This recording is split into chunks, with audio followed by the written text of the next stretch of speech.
What's up, Peep Squad? Peep Squad is in the building, baby. Please like, comment, subscribe, share the video. It'll be greatly appreciated. As you can see, Porsha looks like she's in a good place today. You know, she's out there in the Bahamas. She is being one with nature. She's actually feeding a pig. She's a part-time mother trying to get that pig the bottle or whatever animal it is. She's out there swimming with the fishes. Like, Lord have mercy. She seems like she's happy, and hopefully she actually do find happiness, and actually that, you know, her engagement and her marriage works out, because we find out that Porsha's been through back and forth like some situations, and she actually was involved with the king of R&B, R. Kelly. Lord have mercy. And she kept it a secret for years and didn't tell anybody until the release of her new book, The Pursuit of Porsha. We thought we knew everything about Porsha, baby. Lord have mercy. And the way that Porsha talks in the book, and she recently did an interview basically, you know, giving us a little bit of detail, a little information about what actually went on between Porsha and R. Kelly. And she actually participated in talking to the authorities about her situation with R. Kelly, because she wanted to make sure if there's anything that she can do to help and to stop R. Kelly or be an assistant in any event to help the situation. That's what she wanted to do, and she was ready to speak up. She was ready to talk. She was no longer living in shame. Lord have mercy. That must have been tough for her to do that. But in any event, Porsha Williams lets us know that the situation took place around 2007. I was like, Lord have mercy, what is going on? And she said that she met a friend of R. Kelly's in 2007, and she ended up exchanging numbers. They ended up, you know, talking. And then this was right before, you know, she actually was on the Real Housewives of Atlanta, you know.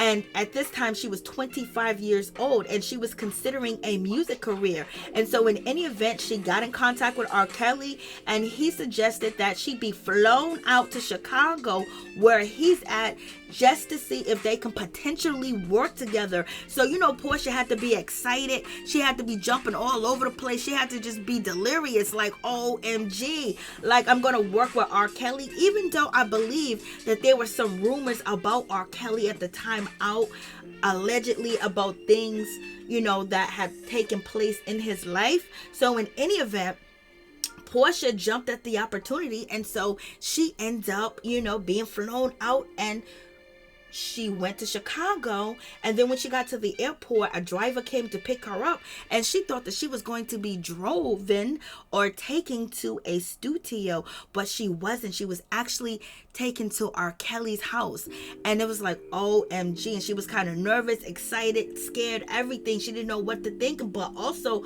felt like it was kind of weird, because this is business. Why am I going to his house? You know what I mean? Am I going to meet his family, his wife, his kids? Like, you know, what's going on? I know she had to be thinking all that, but at the same time, you know, she probably wasn't questioning the situation or anything, or she did, but she probably didn't believe anything could possibly happen or go wrong, because she's with the king of R&B, and everybody knows him, and everybody knows who he is.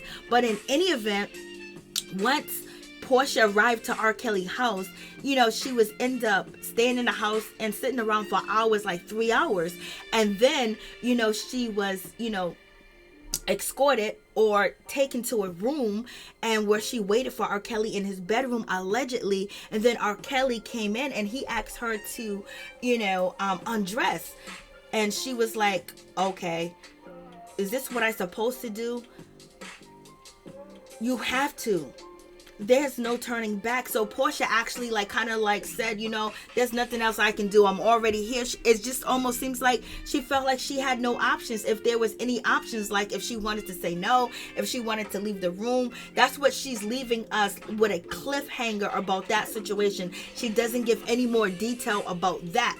But in any event, you know, I'm just like, Lord have mercy, just feeling helpless and hopeless, and thinking you have to do something that you may not want to do, or not even knowing what to do, and you can't rationalize the situation at the time because, you know, it's sprung on you, you're shocked, and you've been thinking so much, and then at the same time you don't want to ruin your opportunity, and you just can't believe anything bad can happen. But then you're faced with that a possibility, things going the way that you don't want them to go. But in any event, Porsha Williams said that she went back to see R. Kelly 2 other times. So totally, she went to go see R. Kelly 3 times.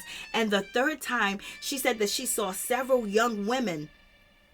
And then she was like, okay, that's kind of weird. I don't know what to think about this, but he is R. Kelly. So what can I say? Maybe they're his artists. Maybe they're his family. I don't know. But she had to kind of like feel weird about the situation. And then you can actually see why Porsha going through this situation probably led her down the road with, her ex-husband, Cordell Stewart, and then down the Baby Nut situation, then to Dennis McKinley, now to Simon Guobadia. Like, this is crazy. So it kind of like sets the tone for Porsha's life if she didn't receive the help that she needed. But in any event, she kept this all a secret. She didn't say anything to anybody. And she said when she heard these noises, it sounded like the ladies were possibly in distress. So therefore, she's not sure, but she was just like, this is not a situation I want to be a part of. So I'm going to remove myself and never come back. So Porsha never went back to see R. Kelly after that, but she never told anybody else about the situation because she was afraid.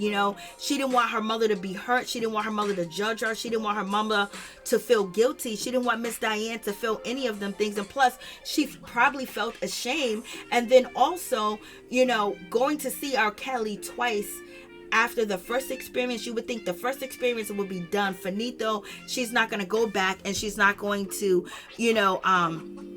actually see R. Kelly again. But sometimes victims identify with their, abuser, and then sometimes women don't know that this actually happened. They think like, I didn't say no, I didn't do this, I didn't do that. Maybe that's not the case. Maybe I'm overreacting. Let me see how he's gonna act. Let me see how he's gonna treat me.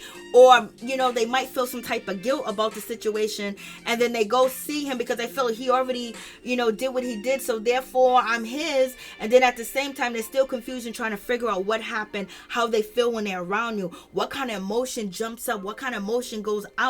So in any event, that could have been one of the reasons why Porsha went back 2 other times after her first experience with, meeting R. Kelly the first time. But in any event, a lot of people are saying some things about Porsha where, as far as saying that, they don't believe her. And this is on Twitter where people are questioning Porsha, whether she's serious, whether she's trying to sell a book, whether she's trying to sell a TV show. And this is like one of the reasons why people don't say anything, because sometimes you're not going to be believing. So you just got to, deal with that situation. But at the same time, she's telling us what she believes and what she perceives to be her story, and she's actually putting it in a book, and people are saying, oh, you're lying, you're not telling the truth, we've seen your past behaviors, we've seen how you act, how you get down, oh no, you're doing too much. Like, it's just like, it's just sad, because sometimes your story can help somebody else, and it seems like that's what she's trying to do, and that's what she wanted to do. She got the freedom out of that situation where she was able to go to authorities and try to assist them, because she felt courage at this time, and she was no longer ashamed, and she was able to open up to her mother and talk to her mother about the situation. And they shared a motherly moment where her mother shared her past history with Porsha as well. And now this is why Porsha is opening up and able to tell the world. So you guys let me know what you think about this situation. But a lot of people say, ooh wee, but it does explain Porsha's choosing of older men, because R. Kelly was older, and Simon Guobadia is older, and also Cordell Stewart was older than her. So I think Dennis is around the same age as her, but she dated older men, and she liked it older man. So I don't know if this experience why R. Kelly kept it like that, or what the case may be. But in any event, we just wish Porsha get the help and the healing, and everybody else get the help and the healing that they need.